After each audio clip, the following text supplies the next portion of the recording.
El obispo me acusó de herejía. La voz aún me resuena en la cabeza, fría, cortante, como un cristal que se quiebra. No un sermón, no una admonición, sino una acusación formal. Aquí, en Santa Magdalena de las Espinas. Él, mi superior, mi pastor. Herejía, por el amor de Dios. Y luego el doctor Morales, el hombre de ciencia, el pragmático de nuestro pueblo. Amenazó con internarme. ¿Un hospital psiquiátrico? ¿A mí? Padre Miguel, el cura de toda la vida. Su mirada la recuerdo tan bien. No era de preocupación, sino de una condescendencia helada, de lástima, de juicio. Padre, dijo, su mente le está jugando una mala pasada. Necesita descanso, ayuda profesional. No, lo que vi no fue un juego de mi mente, fue real. Y por eso, precisamente por eso, estoy aquí, contando esto. Y la madre, Elena, una buena mujer, una feligresa devota que me conocía desde niño. Ella me llamó tonto de capirote, con esa furia ahogada que solo una madre desesperada puede conjurar. Es un engaño, padre, un cuento estúpido. Y usted le sigue el juego a un niño. Su voz era un cuchillo, su dolor un abismo. Yo era el culpable, el instigador de una esperanza falsa, un charlatán disfrazado con sotana, el tonto, sí, el imbécil, todo este infierno, las miradas furtivas, los susurros en el mercado, el miedo en los ojos de mis propios monaguillos, el silencio que cae cuando entro a un cuarto, todo por un puñado de pétalos de rosa, pétalos secos, marchitos, marrones, polvorientos, muertos. Así comenzó todo. No con un trueno del cielo que partiera el campanario, no con un coro de ángeles celestiales descendiendo sobre la plaza principal. No hubo trompetas ni lenguas de fuego. Nada de la grandiosidad que uno esperaría de un verdadero prodigio. No, fue algo mucho más sutil, más insidioso. Fue el llanto inconsolable, el llanto desgarrador de un niño de 9 años. Santiago, un alma tranquila, un pequeño torbellino de silencio. Lo encontré en la sacristía, acurrucado en un rincón, lejos de la luz que se filtraba por los vitrales. Su cuerpo temblaba. Sus hombros se sacudían con una fuerza que me partía el alma. Tenía sus manos apretadas contra el pecho. Un tesoro invisible, preciado. Y entonces lo vi. El pañuelo. Un pañuelo de tela burda, arrugado, manchado por el sudor y las lágrimas. Y dentro estaban los pétalos. Los mismos pétalos. Aquellos que me valieron la ira del obispo. El diagnóstico del médico y el desprecio de Elena. Fragmentos de color que alguna vez fueron rojos, ahora un lúgubre tono cobrizo. Secos, frágiles, quebradizos, sin vida. Y Santiago se aferraba a ellos, con la desesperación de quien se agarra a la última tabla en medio de un naufragio. Sus pequeños dedos, sucios de tierra, blancos por la presión, estaban tan fuertemente cerrados que la tela gemía. Como si esos restos muertos fueran el tesoro más grande del mundo, un relicario de lo imposible. En mi parroquia, Santa Magdalena de las Espinas, un lugar de paz, de rutina, de fe sencilla, de pequeños milagros cotidianos, una cosecha abundante, un hijo que regresa a casa, una oración contestada en el murmullo del corazón. Aquí, la paz se había roto. Y no por un escándalo de dinero, Dios nos libre, ni por alguna sórdida política de poder. No, era algo mucho más profundo. Mucho más peligroso. La afirmación, la pura y simple afirmación de un milagro, pronunciada por un niño adoptado, una historia que, a todas luces, no era más que una fantasía infantil, una invención cruel para aliviar un dolor que la razón no podía consolar. O eso creían todos, o eso querían creer. Un milagro. La palabra se sentía pesada en el aire, como una campana desafinada, una amenaza a la cordura, a la ciencia, a la propia estructura de nuestra fe disciplinada. ¿Y si era falso? La vergüenza, la burla, la pérdida de la poca fe que quedaba en este pueblo, ya tan golpeado por la dureza de la vida. ¿Y si era verdad? Esa posibilidad era aún más aterradora. ¿Por qué si era verdad? Si de verdad lo era, significaba que todo lo que yo creía saber, todo el orden de mi mundo, cada rincón de mi teología cuidadosamente construida se desmoronaba. ¿Cómo podría un Dios tan grandioso obrar a través de un simple pañuelo con pétalos muertos? ¿Con la voz de un niño? En contra de toda la lógica. Y yo, el Padre Miguel, llevo 30 años en este altar. He visto nacer y morir. He escuchado los pecados más oscuros y las esperanzas más brillantes. He administrado los sacramentos, he consolado a los afligidos. He predicado la palabra de Dios con la convicción de mi alma. Y ahora estaba en el centro de la tormenta, arrastrado, sin saber cómo ni por qué. Atrapado, esa es la palabra. Atrapado entre la fe inquebrantable de un niño. Una fe pura, terca, luminosa, que no conocía las dudas de los adultos. una fe que no cuestionaba, solo creía, y la dura, la dolorosa realidad de un pueblo que había olvidado cómo creer, un pueblo que había aprendido a confiar más en el bisturí del doctor que en la mano invisible de Dios, un pueblo que había cambiado los milagros por las medicinas, las revelaciones por los reportes científicos, la razón contra la fe, la lógica contra lo absurdo. Y entre ellos, en el ojo del huracán, estaba yo, Padre Miguel, sin brújula, sin mapa, con el corazón desgarrado. ¿Qué había visto Santiago? ¿Qué había hecho con esos pétalos? ¿Y por qué? ¿Por qué insistía con tanta vehemencia en su verdad? No puedo explicarlo, no ahora, pero sí puedo decirles esto. Lo que presencié rompió mi mundo, rompió mi fe, y luego la reconstruyó pieza por pieza, en una forma que jamás habría imaginado. Recuerdo el peso de esos pétalos en mi mano mucho después, inertes, sin fragancia, sin vida aparente, pero su peso no era el de unas flores secas, era el peso de la fe, el peso de la incredulidad, el peso de un misterio que desafiaba a Dios mismo y a toda la humanidad. Este es el principio de esa historia, el principio de mi tormento y de mi despertar. Antes de la tormenta, antes de que los pétalos marchitos se convirtieran en el centro de un torbellino de incredulidad y asombro, antes de que el nombre de Santiago resonara con el eco de un milagro, existía solo la calma de un niño, una calma tan profunda, tan inusual para un alma de 9 años, que a menudo me encontraba observándolo con una mezcla de curiosidad pastoral y una reverencia casi inconsciente. Mi viejo corazón de sacerdote, habituado al trajín de las almas atribuladas y a las plegarias ruidosas, sentía en la presencia silenciosa de Santiago una especie de sosiego que no podía explicar del todo. Era como si su quietud emanara una energía propia, sutil pero innegable, que se filtraba en los rincones más profundos de la parroquia. Él era, en muchos sentidos, el ojo apacible de un huracán que yo aún no podía vislumbrar, un pequeño epicentro de paz en un mundo a punto de ser sacudido. Santiago no era de los nuestros por sangre, pero era nuestro por el amor, un lazo forjado con la dulzura de la providencia. Había llegado a Santa Magdalena de las Espinas hacía unos pocos años, un niño de ojos grandes y voz suave, casi susurrante, adoptado por Elena y Javier. Ah, Elena y Javier. Pocas almas he conocido tan nobles en mi vida, tan llenas de esa generosidad que no espera recompensa. Elena, con su cabellera castaña siempre recogida en una trenza pulcra y su risa que sonaba a cascabeles en los días de fiesta, sus manos siempre ocupadas en la costura, creando vestidos para las niñas del pueblo con una destreza admirable, o en preparar los tamales más ricos de la feria, cuyo aroma a maíz y carne se esparcía por toda la plaza los domingos por la mañana. Javier, un hombre fuerte y silencioso, su piel curtida por el sol y el viento de los campos, cuyas manos, callosas por el trabajo arduo de la tierra, sostenían con la misma ternura el arado que la mano de su esposa o la pequeña espalda de Santiago. Él tenía la fortaleza de un roble centenario y la dulzura de un arroyo sereno. Habían anhelado la paternidad durante años, sus plegarias silenciosas llenando la iglesia en las horas más tempranas. Las consultas médicas en la ciudad, las esperanzas frustradas, el dolor callado de los sueños no cumplidos. Yo lo sabía, lo había visto en sus miradas melancólicas, en los Ave Marías que se convertían en súplicas a la Virgen de Guadalupe. Y la llegada de Santiago fue para ellos una bendición caída del cielo, un regalo inesperado que atesoraron con cada fibra de su ser, con una gratitud que era casi palpable. Su hogar, una casita sencilla de adobe con un jardín pequeño donde siempre florecían geranios rojos, estaba lleno de ese amor sencillo y profundo que es el verdadero cimiento de cualquier familia,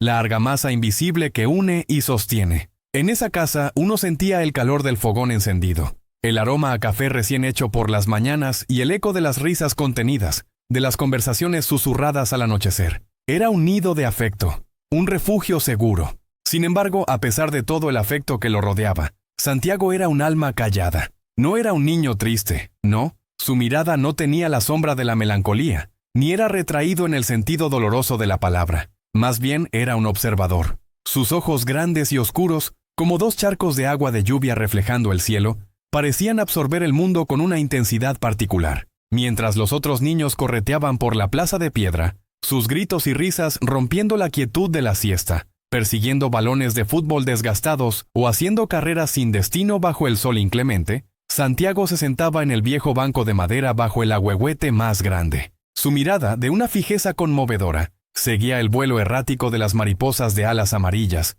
o la deriva lenta de las nubes algodonosas sobre el pico de la montaña, o simplemente la gente que pasaba, cada uno con su historia no contada en el andar. Podía pasar minutos, incluso más de media hora, inmóvil, como una pequeña estatua de contemplación. No le faltaba compañía. Los otros niños, en su ingenua franqueza, lo aceptaban, a veces incluso lo invitaban a sus juegos, pero él nunca parecía sentir la necesidad apremiante de sumergirse en el fragor de la algarabía infantil. Había en él una quietud que a veces me recordaba el profundo silencio de un pozo antiguo, donde uno sabe que el agua, aunque no se vea en la superficie, está ahí, vasta y serena, guardando secretos y profundidades insospechadas. Era un niño que habitaba su propio espacio interior con una gracia singular, pero donde Santiago realmente encontraba su espacio, su propio universo de contemplación, era dentro de la iglesia, mi pequeña parroquia de Santa Magdalena de las Espinas. La iglesia, con sus muros de piedra gastada por los siglos, el aroma a cera de vela y a incienso antiguo que impregnaba el aire, el tenue resplandor que se filtraba a través de los vitrales centenarios, creando parches de luz de colores sobre el suelo de barro. Allí, el tiempo parecía moverse con una cadencia diferente, más lenta, más reverente.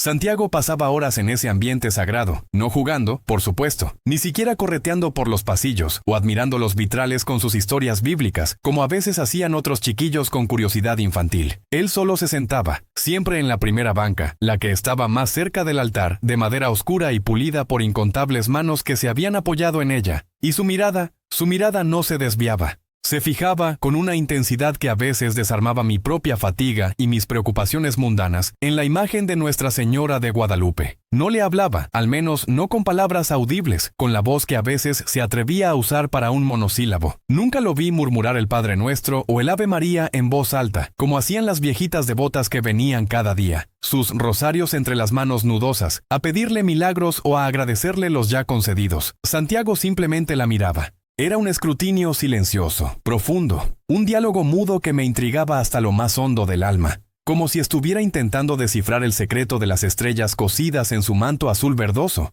o la razón del resplandor dorado que la rodeaba en la imagen, o la verdad inefable oculta tras la suave compasión de sus ojos morenos. Podía pasar media hora, una hora, a veces incluso más, completamente inmóvil, con las manitas apoyadas en el respaldo de la banca de enfrente, su pequeño cuerpo encorvado en una postura de devoción instintiva, casi inconsciente. Yo, desde el confesionario, con el entramado de madera que separaba mi voz del alma que me confiaba sus cargas, o mientras preparaba la liturgia en la sacristía, el sonido tenue de los ornamentos sacerdotales al tacto, lo observaba, me intrigaba su persistencia. ¿Qué veía ese niño, pensé en mis adentros, que yo, con todos mis años de estudio teológico, mis voluminosos libros de filosofía y dogmática, y mi larga experiencia pastoral, a menudo olvidaba ver, o había dejado de percibir con la misma pureza? En él no había la sofisticación de una fe aprendida de libros, ni la retórica de sermones cuidadosamente elaborados, ni las dudas existenciales que a veces asaltan hasta al clérigo más piadoso. Había una pureza, una fe elemental y prístina, como el agua de un manantial que brota directamente de la roca,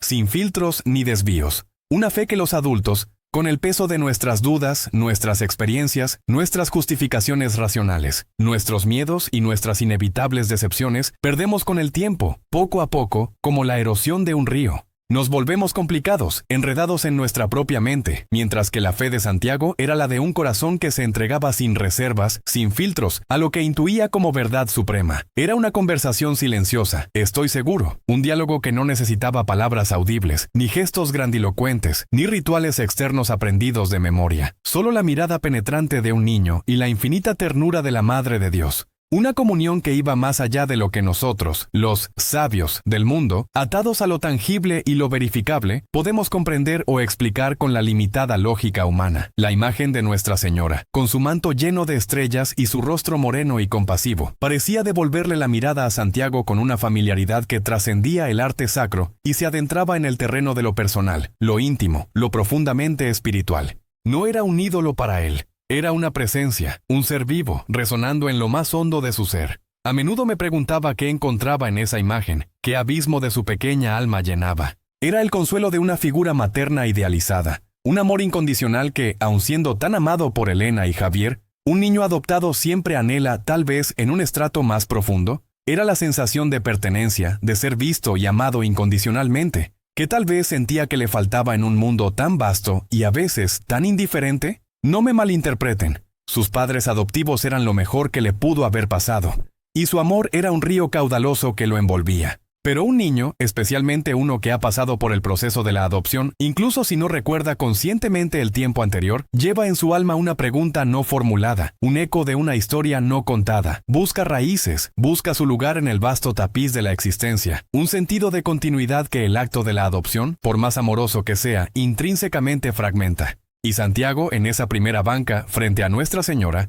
parecía haber encontrado precisamente eso. El hilo ininterrumpido que lo conectaba a algo más grande que sí mismo, a una historia ancestral de amor divino y protección. En la mirada de la Virgen, en la calma que emanaba de su figura, él hallaba un arraigo que trascendía la carne y la sangre. Era como si la Madre de Dios, con su amor universal que ha abrazado a generaciones de almas mexicanas desde el Tepeyac, le ofreciera el abrazo más grande, el de la totalidad de la creación. Era un refugio para su espíritu.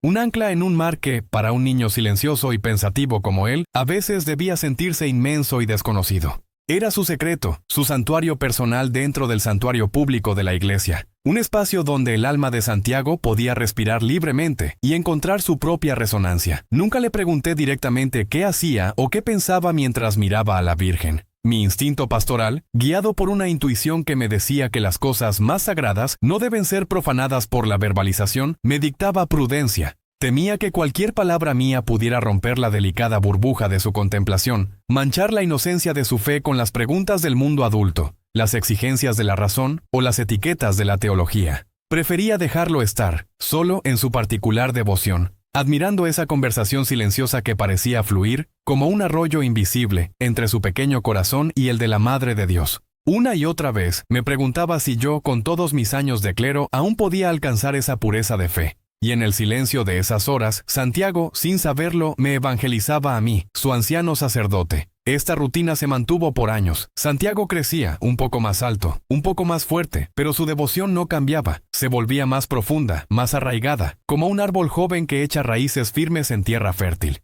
Era el niño que escuchaba el silencio, y en ese silencio, quizás, preparaba su corazón para escuchar algo más. Algo que el resto de nosotros, tan ruidosos con nuestras dudas y nuestras certidumbres humanas, tan distraídos por el mundo y sus demandas, éramos incapaces de percibir. Era la calma antes de que la tormenta llegara, antes de que los susurros silenciosos se convirtieran en una voz clara, antes de que la fe pura de un niño se alzara como un faro en la oscuridad de nuestra incredulidad.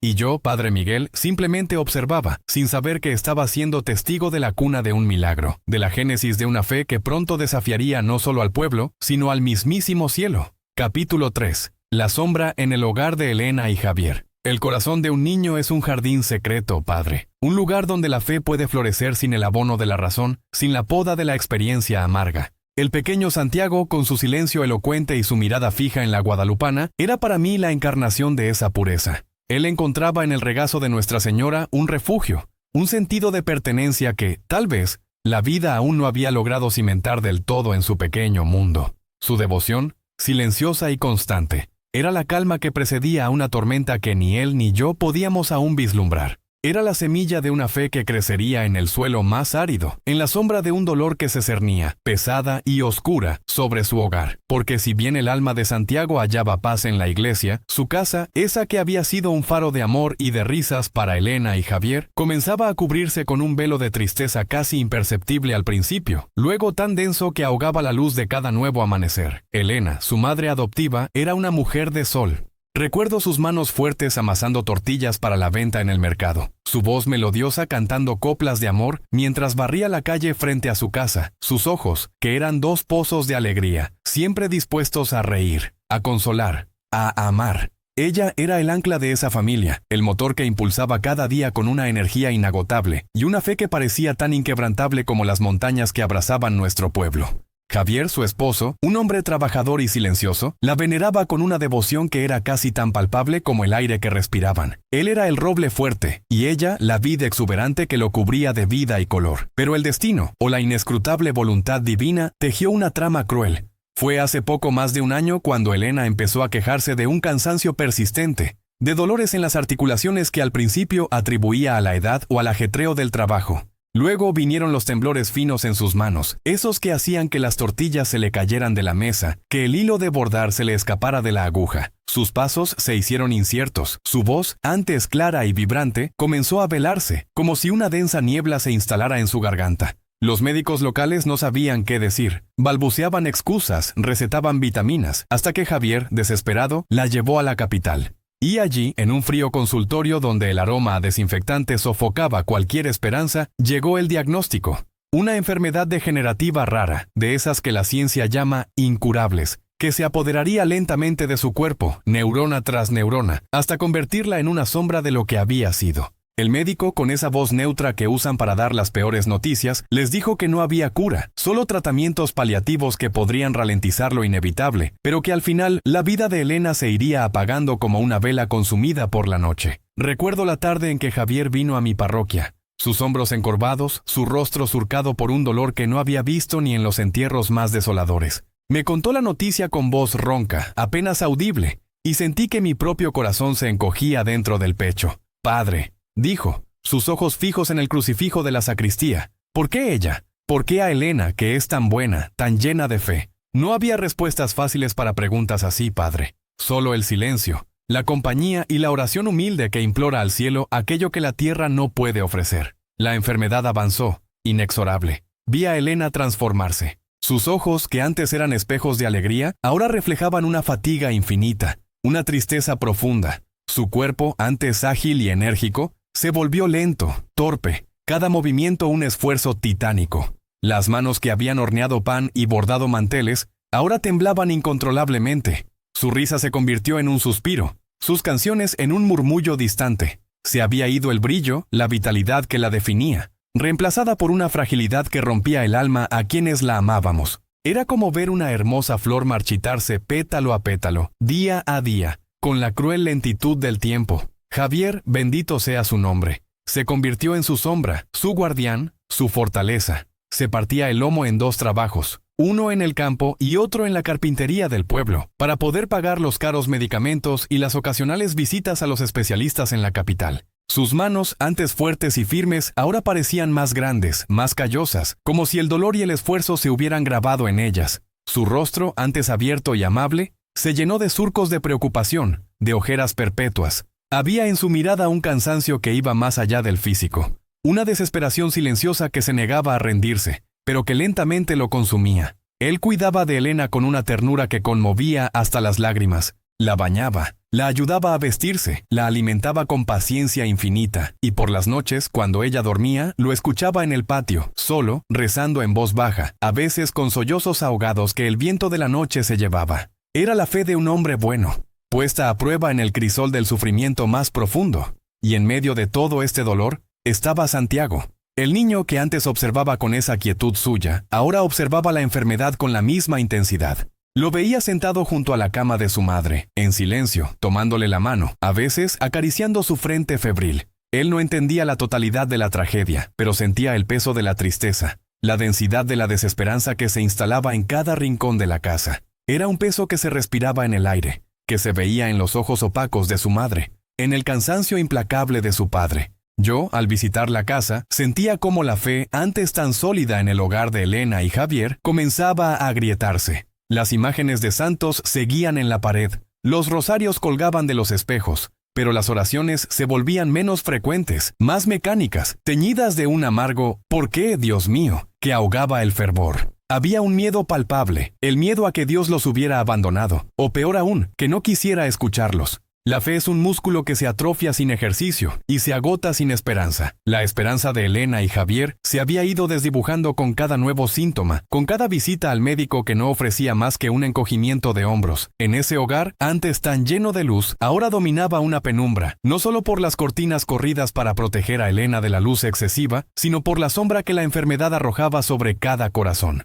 Era una sombra que asfixiaba la risa, que silenciaba la música, que convertía el futuro en un camino borroso y temible. Era un ambiente de dolor y desesperanza donde el alma de un adulto se rendiría fácilmente a la amargura, donde la fe sería solo un recuerdo lejano. Pero Santiago no era un adulto, él era un niño, y la fe de un niño es de otra estirpe. No se alimenta de lógica ni de experiencia, sino de una verdad interior que los adultos, con nuestras complejidades y nuestras heridas, tendemos a olvidar. Él seguía yendo a la iglesia, se sentaba en su banca de siempre, frente a la imagen de Nuestra Señora de Guadalupe, y la miraba con la misma devoción inquebrantable. No le pedía en voz alta un milagro, no le imploraba con palabras grandilocuentes, Simplemente estaba allí, con su presencia, con su corazón abierto, como si esperara pacientemente que la Madre de Dios le revelara un secreto, le diera un consuelo. Una tarde, poco después de que Elena sufriera una recaída particularmente dolorosa, que la dejó más postrada y su espíritu más abatido que nunca, Santiago regresó de la iglesia. No venía corriendo como otros niños, ni con la mirada baja por la tristeza que lo rodeaba. Entró a la casa con una calma inusual, con un brillo en los ojos que no se había visto en ese hogar desde hacía mucho tiempo, un brillo que recordaba la luz de los cirios encendidos en el altar mayor. Sus pequeños puños estaban apretados, no por nerviosismo, sino por una certeza que irradiaba de su ser. Elena estaba sentada en su sillón favorito, envuelta en una manta, con la mirada perdida en el jardín que ya no podía cuidar. Javier la observaba con el corazón en un puño. Santiago se acercó a su madre con pasos lentos pero firmes y se detuvo frente a ella. Elena levantó su mirada cansada y Javier detuvo el aliento, sintiendo una punzada de ansiedad ante la inesperada solemnidad del niño. Santiago, con esa voz suave y melodiosa que rara vez alzaba, pero ahora cargada de una autoridad que no le era propia, dijo las palabras que lo cambiarían todo, palabras que eran como un rayo de sol irrumpiendo en la penumbra de su hogar, palabras que, en su simplicidad, eran tan audaces, tan imposibles, que resonaron en la habitación como el eco de un milagro ya anunciado. «Mamá, ella me habló. Nuestra Señora me dijo que no llores más, que te vas a curar».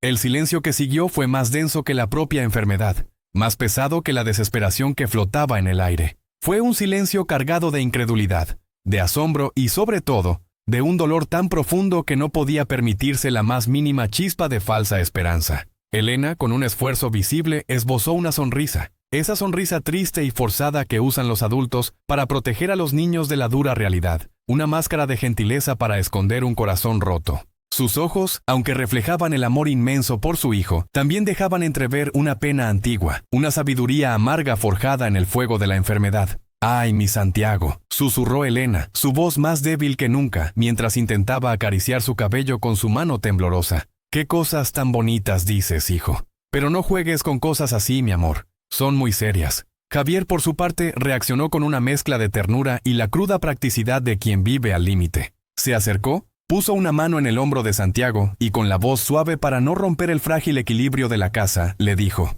«Hijo, sabemos que quieres mucho a tu mamá y que deseas que esté bien, pero las virgencitas nos escuchan cuando rezamos. No nos hablan directamente. No te ilusiones con esas cosas, mi campeón.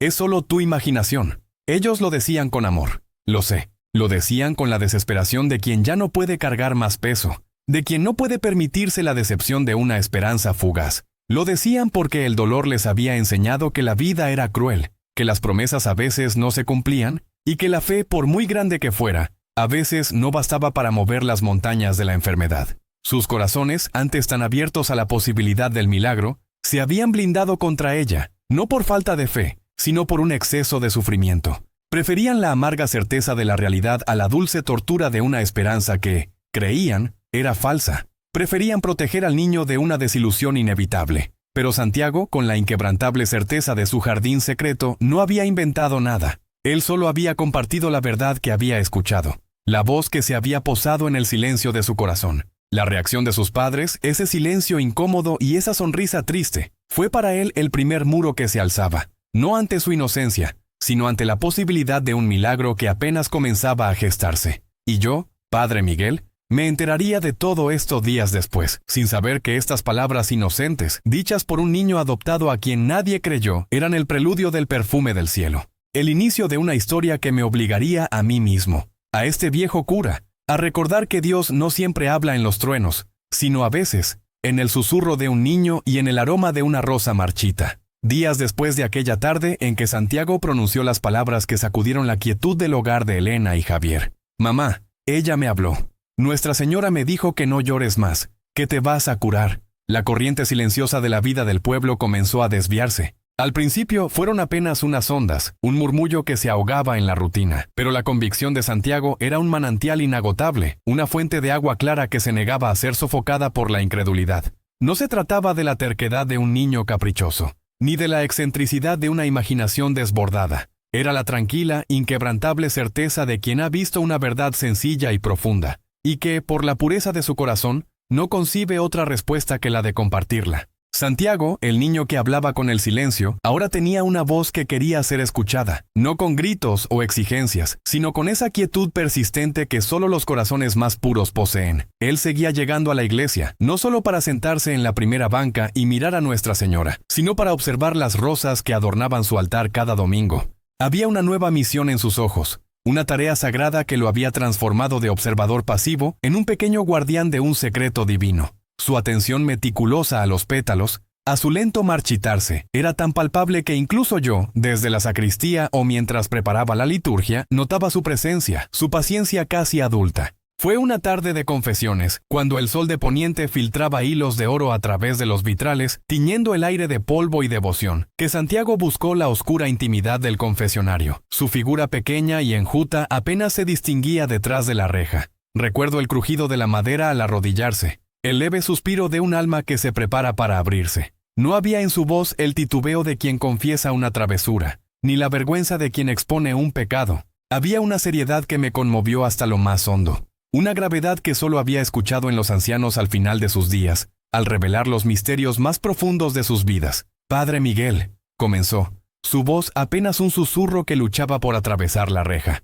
Ella me habló otra vez. Mis sentidos se agudizaron. Mi corazón, acostumbrado a las confesiones mundanas, a los pequeños pesares y grandes arrepentimientos, se preparó para lo extraordinario. Había algo en la cadencia de sus palabras que anunciaba una revelación, no una invención. Ella me dijo qué hacer para que mi mamá se cure. Escuché, solo escuché. Apoyé mi frente en la fría madera y cerré los ojos, tratando de discernir, de pesar cada sílaba que brotaba de los labios de este niño. No se trataba de una fábula, lo supe al instante. La fe, en su expresión más radical y despojada, tiene una cualidad inconfundible, una transparencia que no puede ser imitada. Me dijo, continuó Santiago, su voz ganando una pizca de confianza, que recogiera las rosas de su altar, las que le llevan los domingos. Me dijo que cuando estuvieran secas, las pusiera sobre la frente de mi mamá y rezara un Ave María. Dijo que ese sería el signo, padre, el signo de que se va a curar. El silencio que siguió a sus palabras se extendió, vasto y denso,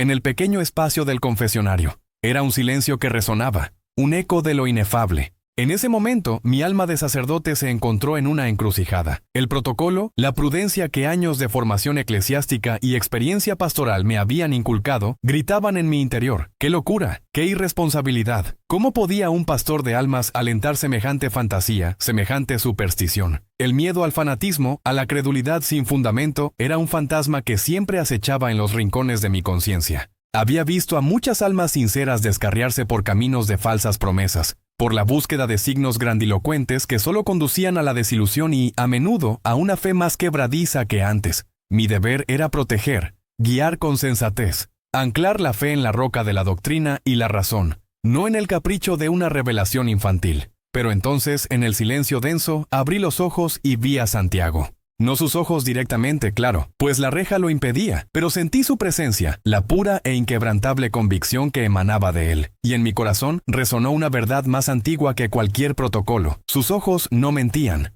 No había en ellos ni un atisbo de malicia, de juego o de búsqueda de atención. Solo una verdad simple, desnuda, entregada con la inocencia de un cordero. ¿Cómo podría yo, un siervo del Dios de los milagros, cerrar la puerta a esa posibilidad, aunque pareciera descabellada? ¿Cómo podría yo, que debía ser un puente entre lo humano y lo divino, cortar las alas a una esperanza tan pura? Mi corazón se debatió con una intensidad que pocas veces había experimentado. La voz de la iglesia, sabia y cautelosa, me recordaba la necesidad de un discernimiento riguroso, de años de estudio, de pruebas irrefutables, antes de siquiera pronunciar la palabra milagro. Pero la voz de mi fe personal, aquella que se había forjado en incontables oraciones y en la contemplación de la bondad de Dios, me susurraba que a veces Él elige los vasos más pequeños e inesperados para derramar su gracia. Aconsejé cautela. Mis palabras fueron medidas imbuidas de la doble naturaleza de mi vocación, el cuidado pastoral y la prudencia teológica. Santiago, hijo mío, le dije, mi voz suave,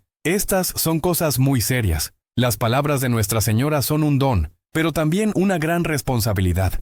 Debemos ser muy cuidadosos, reza mucho, pide a Dios que te dé discernimiento y que, si esto viene de Él, se manifieste de una manera que honre su nombre y no cause confusión. No lo hagas público. Manténlo en tu corazón, como un tesoro sagrado. Habla con tu mamá, con tu papá.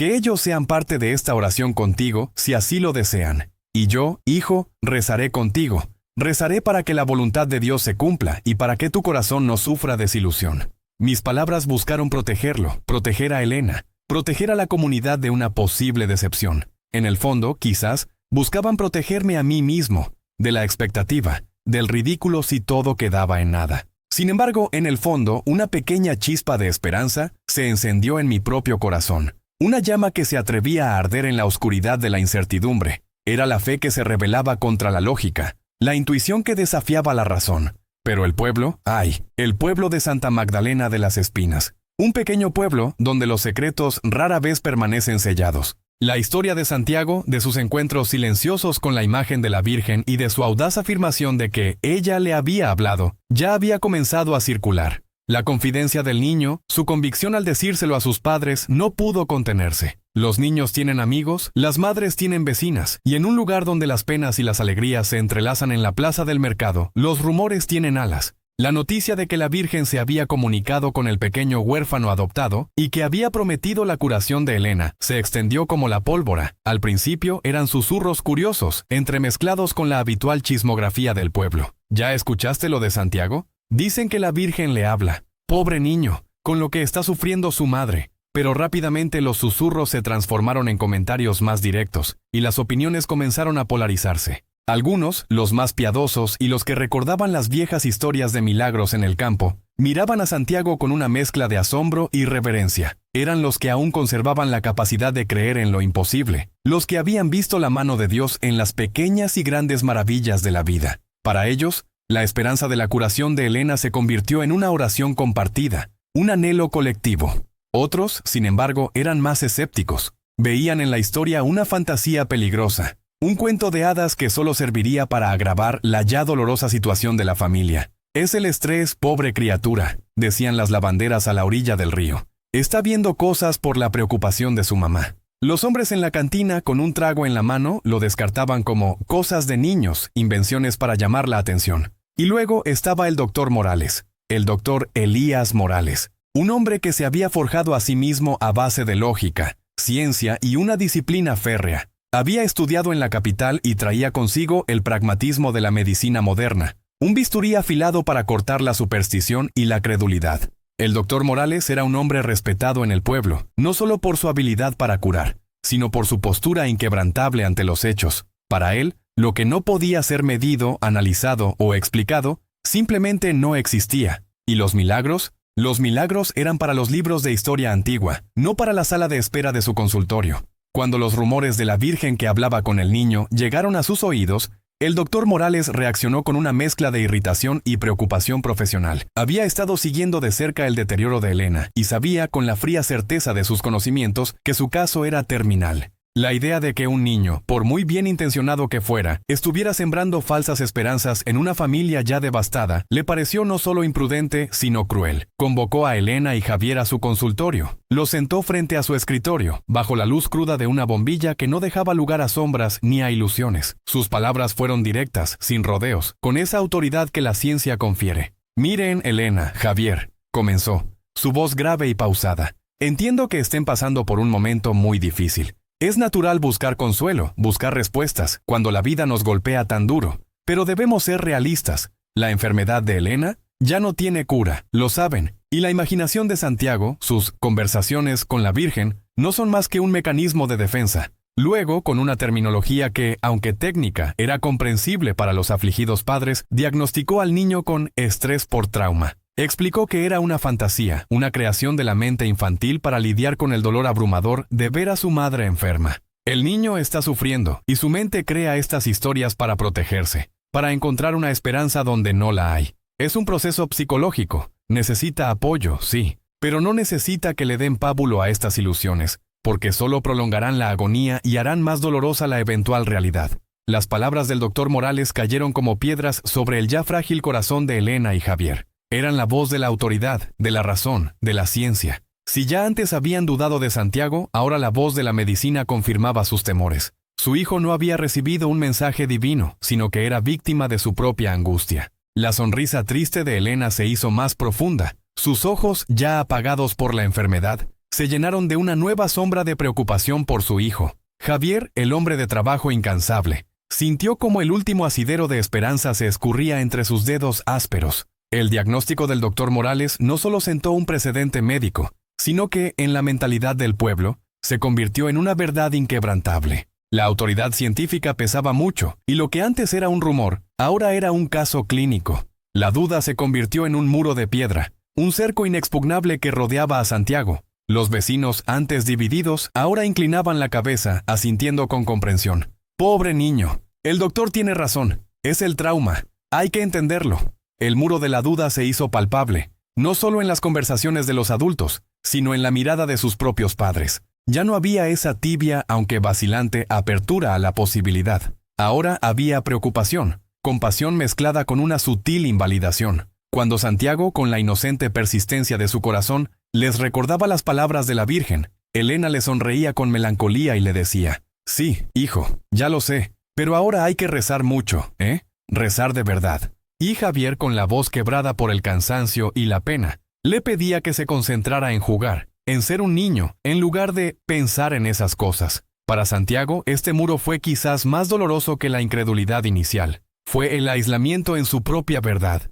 Sentía que sus palabras, el mensaje que con tanta pureza había recibido, eran ahora un peso, una carga para aquellos a quienes más amaba. Lo vi, Padre Miguel, en sus ojos cuando lo encontraba en la iglesia. La luz de la convicción seguía allí, inmutable, pero ahora estaba velada por una tristeza inmensa, la pena de quien lleva un tesoro que nadie más ve, que nadie más valora. Yo, este viejo cura, observaba todo con el corazón encogido. Mi propia fe se ponía a prueba en los vaivenes de la razón y el misterio. ¿Era posible que el doctor Morales tuviera razón? ¿Que la esperanza de Santiago fuera solo el fruto de un doloroso engaño de la mente? Las palabras del niño Jesús: «Si no os hacéis como niños, no entraréis en el reino de los cielos», resonaban en mi mente, confrontándome con mi propia complejidad, con mi propia duda. La fe pura de Santiago, desprovista de teología y de pruebas tangibles, era un espejo que me mostraba mis propias limitaciones. El muro de la duda crecía día a día, ladrillo a ladrillo, alimentado por la desesperanza de la enfermedad de Elena que no cedía, por la autoridad de la ciencia que la declaraba sin remedio, y por la tristeza que envolvía a la familia. Santiago seguía yendo a la iglesia, seguía observando las rosas del altar, recogía en secreto los pétalos secos que caían, los guardaba con un cuidado casi reverente en un pequeño pañuelo que llevaba siempre consigo. Eran marrones, quebradizos, desprovistos de toda la vida y el color que una vez tuvieron, y en ellos, solo él veía el signo de una promesa, una señal que el mundo en su sabiduría terrenal se negaba a reconocer. El perfume del cielo aún estaba por venir, pero la noche más oscura ya comenzaba a caer sobre Santa Magdalena de las Espinas, y con ella la fe parecía tan marchita como esos pétalos secos. La duda crecía día a día, ladrillo a ladrillo, alimentada por la desesperanza de la enfermedad de Elena que no cedía, por la autoridad de la ciencia que la declaraba sin remedio, y por la tristeza que envolvía a la familia. Santiago seguía yendo a la iglesia, seguía observando las rosas del altar, recogía en secreto los pétalos secos que caían, los guardaba con un cuidado casi reverente en un pequeño pañuelo que llevaba siempre consigo. Eran marrones, quebradizos, desprovistos de toda la vida y el color que una vez tuvieron, y en ellos, solo él veía el signo de una promesa, una señal que el mundo, en su sabiduría terrenal, se negaba a reconocer. El perfume del cielo aún estaba por venir, pero la noche más oscura ya comenzaba a caer sobre Santa Magdalena de las Espinas, y con ella la fe parecía tan marchita como esos pétalos secos. Y la noche cayó, Padre Miguel, como un sudario sobre el pequeño pueblo de Santa Magdalena. No fue una caída brusca, como la de un telón en el teatro. Fue un descenso lento y tortuoso, arrastrándonos a todos hacia una oscuridad, donde la esperanza apenas era un rescoldo parpadeante. La enfermedad de Elena, que ya era un peso en el alma del pueblo, se convirtió en una sombra palpable, densa y fría que se instaló en el corazón de su hogar. Vi cómo su luz, que había sido tan vibrante, se atenuaba día a día. Elena, antes la mujer de la risa contagiosa y las manos siempre ocupadas, se transformó en una figura frágil, sus ojos a menudo fijos en un punto distante, como si ya estuviera contemplando otro mundo. Su cuerpo, que antes se movía con la gracia de una bailarina, ahora apenas respondía a su voluntad.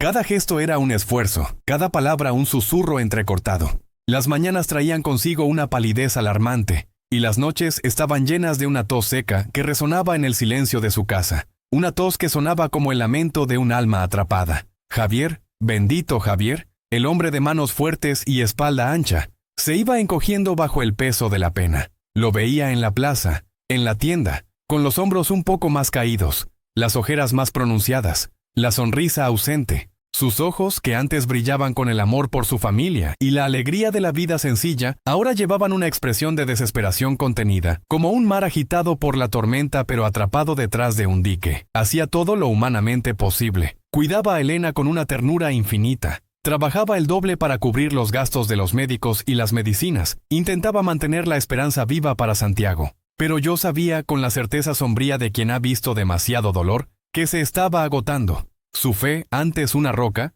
se estaba desmoronando, grano a grano, bajo la incesante erosión de la enfermedad. Santiago, por su parte, se movía como un espectro silencioso por la casa. Sus ojos grandes, que antes sostenían una fe inquebrantable, comenzaron a reflejar una melancolía que partía el alma. Las risas infantiles que a veces escapaban de su garganta se volvieron menos frecuentes, reemplazadas por un silencio denso.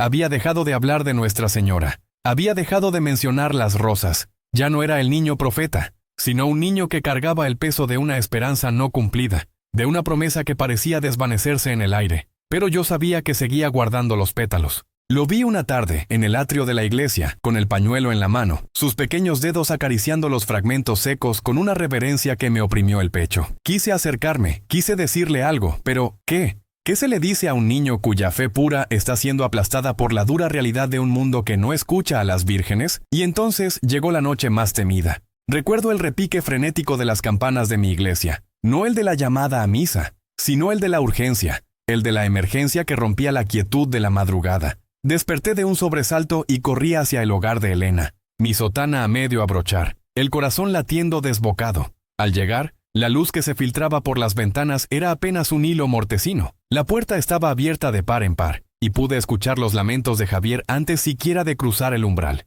Entré en la habitación. El aire estaba pesado, cargado con el olor dulce y metálico de la enfermedad, y con el de la angustia. Elena estaba postrada en la cama, su respiración superficial y entrecortada. Cada inhalación una lucha visible. Su rostro, demacrado, era de un blanco ceniciento que me heló la sangre. Los ojos, antes tan expresivos, ahora estaban vidriosos y apenas respondían. Una fina capa de sudor frío cubría su frente, y sus manos, que Javier sostenía con desesperación, temblaban sin control. Había sufrido una crisis, me explicó Javier entre sollozos, un ataque repentino que la había dejado en este estado de semi-inconsciencia. Sus palabras se ahogaban en un mar de lágrimas y desesperación. En medio de la penumbra, Santiago estaba de pie al pie de la cama, un pequeño faro de quietud en medio del caos. Sus ojos, sin embargo, estaban desorbitados, fijos en su madre. No lloraba, no hacía ruido, solo miraba con una intensidad que era un grito silencioso. Era como si su pequeña alma estuviera gritando un «no»,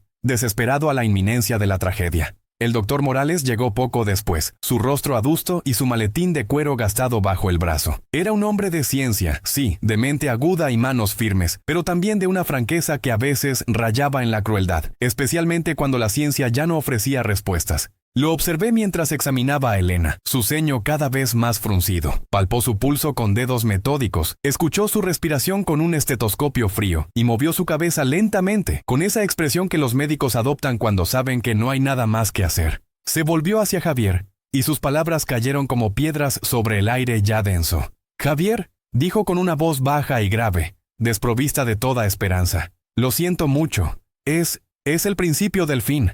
Su cuerpo ya no resiste. Solo podemos esperar y procurar que no sufra». La frase «el principio del fin» flotó en el aire, un eco sombrío que resonó en cada rincón de la habitación, aplastando los últimos vestigios de esperanza. Javier se tambaleó, como si las palabras del médico fueran un golpe físico. Cayó de rodillas junto a la cama, soltando las manos de Elena para llevarse las suyas al rostro, sus hombros sacudidos por un llanto amargo y silencioso. Era el llanto de un hombre roto, de un esposo que veía la vida de su compañera escurrirse entre sus dedos, de un padre que ya no sabía cómo proteger a su hijo de la inminente pérdida. Era un sonido que helaba la sangre, el sonido de la desesperación absoluta. Y fue en ese momento, en medio del gemido de Javier y del silencio sepulcral de la agonía de Elena, cuando la mirada de Javier, anegada en lágrimas y rabia impotente, se cruzó con la de Santiago. El niño, inmóvil, aún con los ojos fijos en su madre, Parecía una estatua de dolor. Javier, en su desesperación,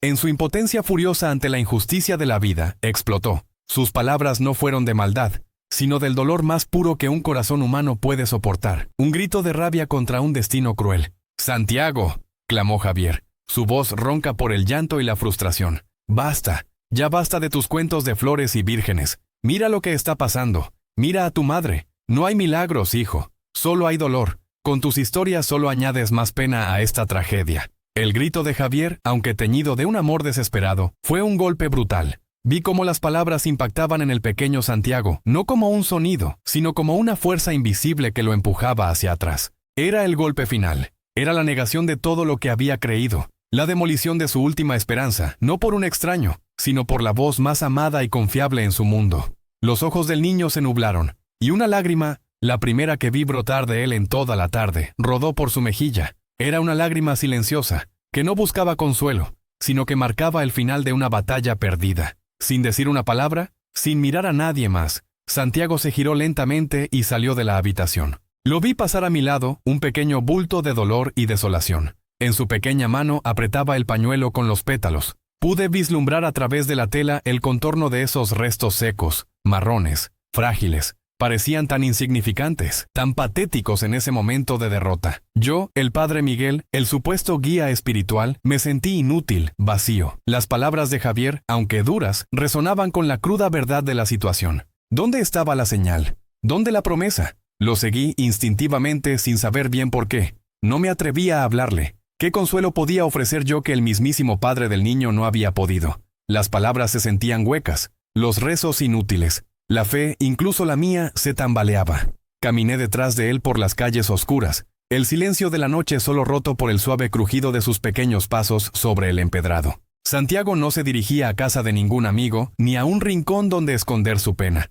Su destino era el único santuario que le quedaba, mi iglesia, Santa Magdalena de las Espinas. Entró en el viejo templo, la puerta chirriando suavemente al cerrarse detrás de él. La iglesia estaba sumida en la penumbra, solo iluminada por la tenue luz de las velas votivas que parpadeaban frente a las imágenes. El aire era fresco, impregnado del incienso rancio y del olor a cera quemada que siempre caracterizó nuestro humilde templo. No se dirigió al altar mayor, ni a la pila bautismal. Su pequeño cuerpo encontró su camino, guiado por una memoria profunda, hacia la imagen de Nuestra Señora de Guadalupe. Ella estaba allí, resplandeciente en su nicho, rodeada de las pocas flores frescas que aún la adornaban, un contraste cruel con los pétalos marchitos que el niño llevaba en su mano. Se arrodilló ante la imagen, no en la primera banca donde solía sentarse con esa mirada de pura contemplación, sino directamente en el frío mármol del presbiterio, a los pies de la madre. Lo observé desde la sombra del confesionario, mi corazón apesadumbrado. Su postura no era la de un niño que implora, que pide un milagro con la certeza ingenua de que será concedido. No, era la postura de un alma exhausta, de un espíritu que se rinde. Su espalda, antes tan recta, estaba encorvada, su cabeza agachada, casi tocando el suelo. Y entonces el silencio de la iglesia se llenó con el sonido más desgarrador. El llanto de Santiago. No era un llanto ruidoso, de berrinche o de súplica. Era un lamento ahogado, un gemido que brotaba de lo más profundo de su ser, un llanto de despedida. Sus pequeños hombros se sacudían incontrolablemente. Sus manos, que aún aferraban el pañuelo con los pétalos secos, se apretaban con tal fuerza que sus nudillos blanquearon. Ya no rezaba, no pronunciaba palabras, solo lloraba. Lloraba no como un niño que pide un milagro, sino como un niño que se despide de una esperanza perdida, que entierra un sueño que se le ha dicho que es una fantasía cruel. En ese momento, Padre Miguel, la fe en Santa Magdalena de las Espinas pareció tan muerta como esos pétalos marchitos que Santiago apretaba en su mano. La promesa de Nuestra Señora, el atisbo de algo divino que yo mismo había sentido en la mirada del niño. Todo se desvanecía en la oscuridad de esa noche. La razón había triunfado sobre la maravilla, la ciencia, sobre la fe, y la desesperación, sobre la esperanza. Sentí un frío glacial en el alma, una certeza amarga de que, a veces, los milagros son solo cuentos para consolar a los que sufren, y que la realidad es, a menudo, implacable. Me quedé allí, en la penumbra, observando al pequeño Santiago, cuyo corazón de niño se rompía en 1000 pedazos, y en ese corazón roto, sentí que la fe de todo un pueblo se estaba yendo con él. Era la noche más oscura, y no veíamos el amanecer. La noche se había tragado la luz, y con ella sentí que se había llevado el último rescoldo de fe en Santa Magdalena de las Espinas. Había abandonado a Santiago en la penumbra de la iglesia. su pequeño cuerpo encorvado por una pena que ningún niño debería conocer, con aquellos pétalos secos aferrados como un último lamento silencioso. Mi propia fe, la que había nutrido y predicado por décadas, se sentía como un tamiz por donde se colaba la arena de la duda, dejando solo el dolor punzante de la impotencia. Pero ¿por qué entonces mis pies me arrastraron tras él? ¿Fue el instinto de un pastor? ¿La necesidad de consolar a una oveja perdida en la oscuridad? ¿O fue una chispa diminuta, apenas perceptible, de algo que se negaba a extinguirse del todo? Me lo pregunté mientras lo veía desaparecer por el umbral de la iglesia, una sombra más en la calle solitaria. La razón me gritaba que lo que el niño había intentado no era más que un acto desesperado, una fantasía infantil que terminaría en un dolor aún mayor. Sin embargo, algo más profundo, algo que no tenía nombre en mi teología, me empujó a seguirlo. Quizás era la voz de Dios disfrazada de compasión, o la voz de mi propia alma rogando por un vestigio de maravilla en un mundo cada vez más árido. Lo seguí a una distancia prudente, el sonido de mis sandalias apenas un susurro en el empedrado. El aire de la noche era frío, cargado con el olor a tierra mojada y a leña quemada. La casa de Elena y Javier estaba sumida en un silencio lúgubre, apenas roto por el chirrido de algún grillo. Las luces estaban tenues, un presagio sombrío de lo que me esperaba dentro. Al llegar a la puerta entreabierta, mi corazón se encogió. El hogar que alguna vez fue un nido de alegría, ahora era un santuario de la agonía. Santiago entró en silencio, su figura pequeña y frágil casi invisible en la oscuridad que reinaba en la casa. Yo me detuve en el umbral. Mi presencia, esperaba, sería imperceptible hasta el momento en que Santiago necesitara un brazo en el cual llorar. La habitación de Elena era un cuadro de desolación silenciosa. La luz de una lamparita de aceite apenas disipaba las sombras, revelando el perfil cansado de Javier, dormitando en una silla al lado de la cama. Un velo de cansancio y preocupación cubría su rostro, las arrugas más profundas bajo la luz mortecina. Y Elena. Elena estaba allí, bajo una sábana que apenas la cubría, su respiración superficial y entrecortada. El médico había hablado de el principio del fin, y al verla, uno no podía sino creerlo. Su piel tenía un tono cerúleo, sus labios estaban secos y agrietados. El silencio que llenaba la habitación no era el de la paz, sino el de la rendición, el de la espera resignada. El aire mismo parecía pesado, cargado con el olor dulce y amargo de la enfermedad, el de los medicamentos y el de la desesperanza. Mis ojos se humedecieron. Quise interceder, orar, suplicar, pero las palabras se me quedaron atoradas en la garganta. ¿Qué súplica podía ofrecer que no hubiera ofrecido ya? Santiago se acercó a la cama con una lentitud casi ritual. Sus pasos eran tan ligeros que ni Javier ni la propia Elena, que apenas si era consciente, lo advirtieron. Con un temblor casi imperceptible en sus pequeñas manos, sacó el pañuelo arrugado de su bolsillo. Los pétalos, ahí estaban, marrones, secos, quebradizos, desprovistos de cualquier vestigio de vida o belleza. Eran un puñado de polvo, el vestigio de una promesa que parecía tan vana como las lágrimas que el niño había derramado en la iglesia. Mi corazón se contrajo. Aquí venía el momento, pensé, el instante en que la cruda realidad se estrellaría contra la fe infantil de Santiago, y yo estaría allí para recoger los pedazos. Me preparé para el llanto, para el grito de desesperación que sin duda brotaría de su pequeño pecho. Me imaginé abrazándolo, susurrándole palabras de consuelo sobre la voluntad de Dios, sobre el misterio del sufrimiento, palabras vacías que en ese instante me sonaban a hueco, incluso a mí mismo. Con una delicadeza que solo el amor más puro puede inspirar, Santiago se inclinó sobre su madre. Sus manitas, tan pequeñas, abrieron el pañuelo, y con una reverencia que me dejó sin aliento, colocó los pétalos secos y frágiles sobre la frente marchita de Elena. No hubo prisa, no hubo dudas en ese gesto. Era la obediencia de un corazón que se aferraba a una esperanza, incluso cuando el mundo a su alrededor le gritaba que no había ninguna. Se inclinó aún más, su rostro casi tocando la almohada. Susurró. Fue el Ave María más frágil y sincero que he oído en toda mi vida sacerdotal. No era una oración recitada de memoria, no era un clamor exigente, era un susurro de entrega, de confianza absoluta, de una fe que, aunque rota y sangrante, aún encontraba la fuerza para ofrecerse. Podía sentir la pureza de esa súplica llenando el aire, una vibración tenue que contrastaba con el pesado silencio de la habitación. Y entonces ocurrió. No fue un trueno, no fue un terremoto, fue una luz. De los pétalos marchitos, de esos restos insignificantes de lo que alguna vez fueron flores, brotó una luz suave y dorada. No era cegadora, no era deslumbrante como un relámpago, era cálida, como un amanecer que se derrama sobre la tierra después de la noche más larga. No tenía una fuente visible, No venía de la lámpara ni de la luna. Parecía nacer del corazón mismo de los pétalos, como si cada fibra muerta se hubiera encendido con una llama divina. La luz se expandió lentamente, tiñendo el aire de un color ámbar, envolviendo a Elena y a Santiago en un halo de ternura celestial. Mi aliento se detuvo en mi garganta. Mis ojos, acostumbrados a la penumbra y a la tristeza, se abrieron de par en par, incapaces de procesar lo que veían. Era imposible. Mis sentidos, entrenados en la lógica y la razón, se rebelaban contra esta visión. Pero la luz no vino sola. Con ella llegó el perfume. Un intenso, imposible y abrumador perfume a rosas frescas llenó la habitación. Era un aroma que trascendía cualquier fragancia terrenal. No era el olor sutil de una rosa recién cortada, sino una explosión, una sinfonía de esencias que parecían nacer del mismo aire. No se desprendía de los pétalos, que seguían siendo secos y quebradizos, sino que impregnaba cada partícula del espacio, purificando la atmósfera, desterrando el dulce y persistente olor a enfermedad. Era como si el cielo mismo exhalara sobre nosotros, una ráfaga del Edén, de un jardín inmaculado y eterno. Mis fosas nasales se llenaron, mi pecho se expandió, y sentí que algo dentro de mí, algo que había estado dormido, despertaba con un grito de asombro y reverencia.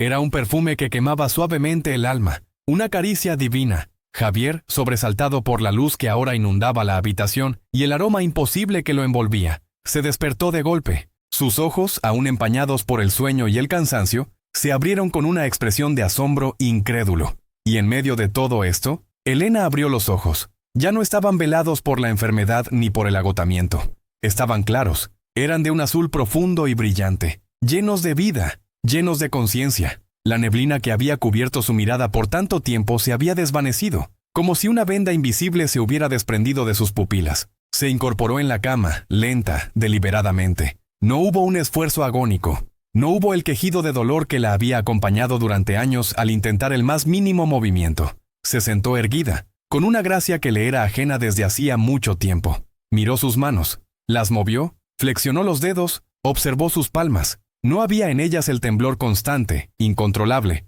que la había atormentado por años, que le había robado la capacidad de sostener una cuchara o de acariciar a su hijo. Eran manos firmes, sanas, resucitadas. Y luego, con una voz nítida, clara como el cristal, una voz que no tenía el menor rastro de la debilidad ni de la afonía que la enfermedad le había impuesto, dijo las palabras que resonarían en mi corazón por el resto de mis días. Santiago, hijo mío, tenías razón. El sonido de su voz llenó la habitación con la resonancia de un milagro consumado. Mis rodillas flaquearon. La lógica, la ciencia, el escepticismo, la desesperación. Todo se desmoronó a los pies de esa luz dorada y ese perfume celestial. Mi corazón se desbocó, no por miedo, sino por la pura, abrumadora, innegable maravilla. Dios estaba allí. Había hablado no con truenos ni fuego, sino con la luz más suave, el perfume más dulce, y la voz de una madre recuperada. La fe no estaba muerta, solo había estado esperando, en la más profunda oscuridad, el momento para florecer.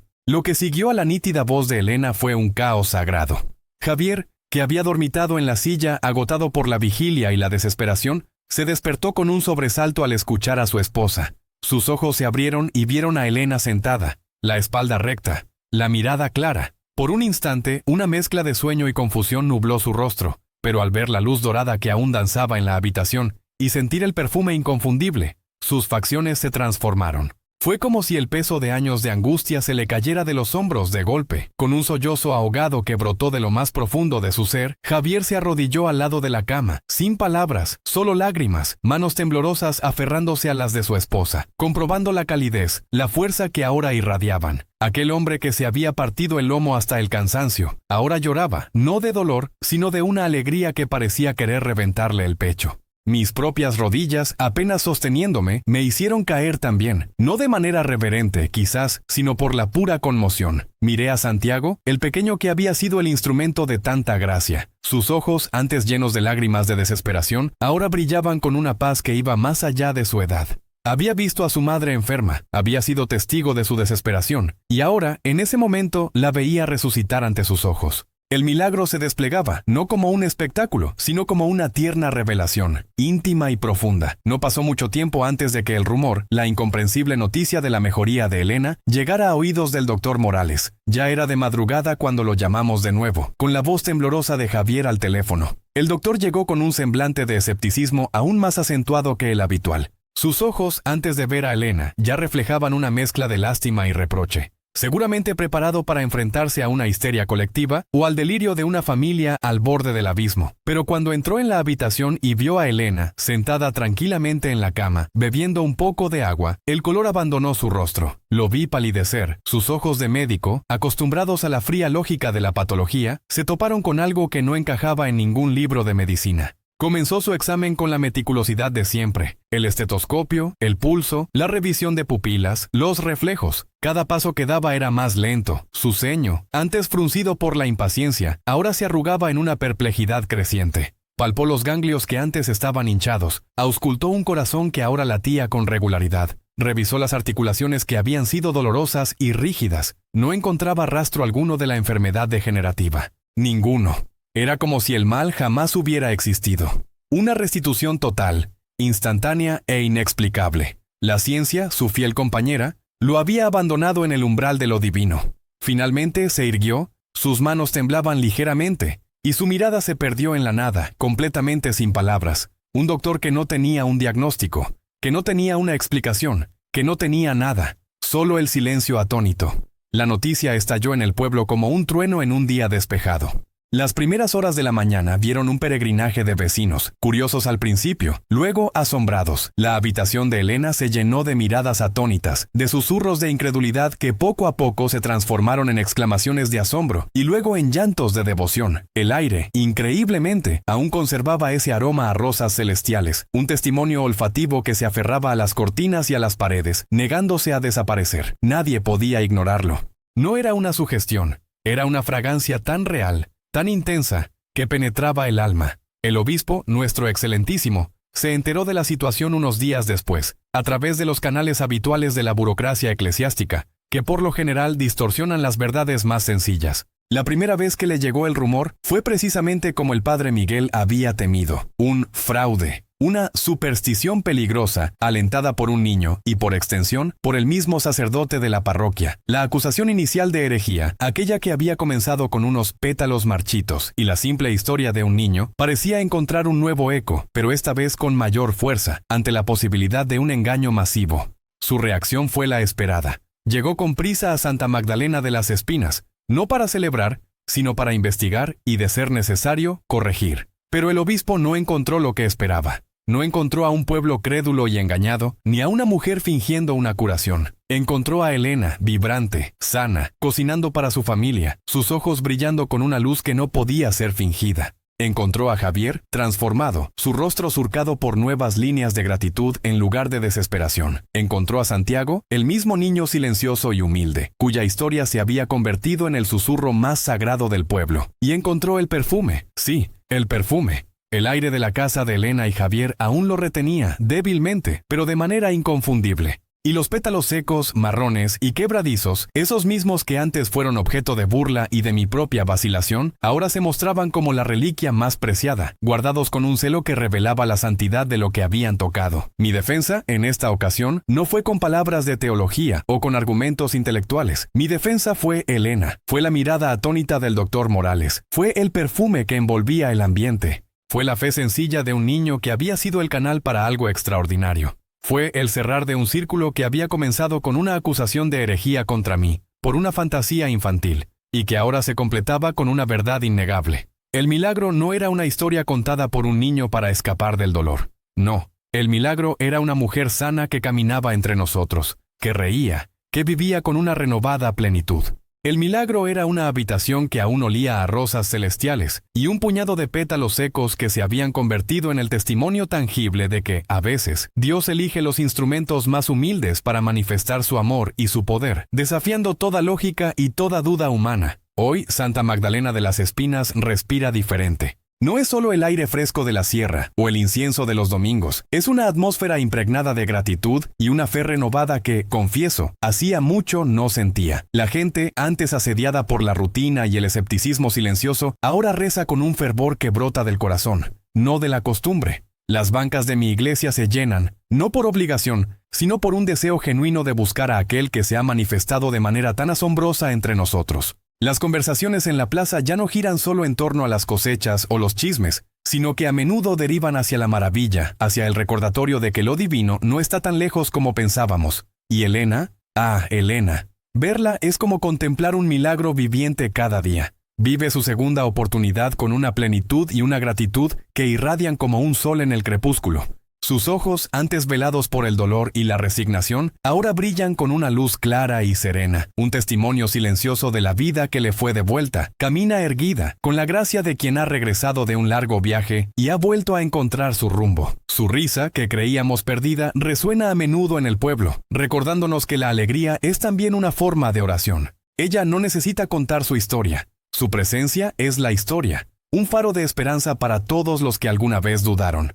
Santiago, por su parte, sigue siendo el mismo niño humilde y silencioso. No busca elogios ni atención. Sus juegos son los de siempre. Su presencia en la iglesia sigue siendo discreta. Pero si uno se detiene a observarlo, si se mira más allá de la superficie, encontrará algo nuevo en la profundidad de sus ojos. Hay una serenidad que no es de este mundo. Una quietud que solo puede nacer de haber presenciado lo inefable. Es la paz de quien ha visto el rostro del amor de Dios manifestarse de una forma tan personal, tan íntima, que ya no necesita buscar más pruebas. Sus ojos son ahora ventanas a un alma que ha sido tocada por lo divino, un pequeño cofre que guarda un secreto celestial. Y yo, este viejo cura, este padre Miguel que creyó haberlo visto todo, aprendí la lección más importante de mi vida.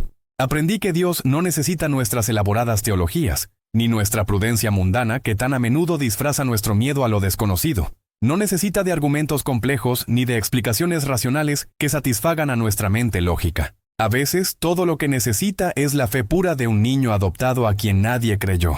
Un amor desesperado por una madre que se apagaba, y la obediencia más sencilla, la de colocar unas flores muertas sobre una frente enferma, tal como se le había instruido. El milagro no fue solo la curación de Elena, fue mucho más profundo, mucho más vasto. Fue la prueba tangible de que incluso en el desierto más árido de nuestra duda, de nuestra desesperación, de nuestro cinismo, la fe, por pequeña que sea, puede hacer florecer un jardín. Fue el recordatorio de que la gracia divina opera en los lugares más insospechados, a través de los instrumentos más humildes, desafiando nuestras expectativas y expandiendo los límites de lo que creemos posible. Fue la revelación de que el cielo no está tan lejos como pensamos, y que, con un corazón abierto, podemos escuchar a Nuestra Señora hablar, no solo a un niño, sino a todos nosotros, en el susurro de un milagro que transformó nuestro pequeño pueblo para siempre.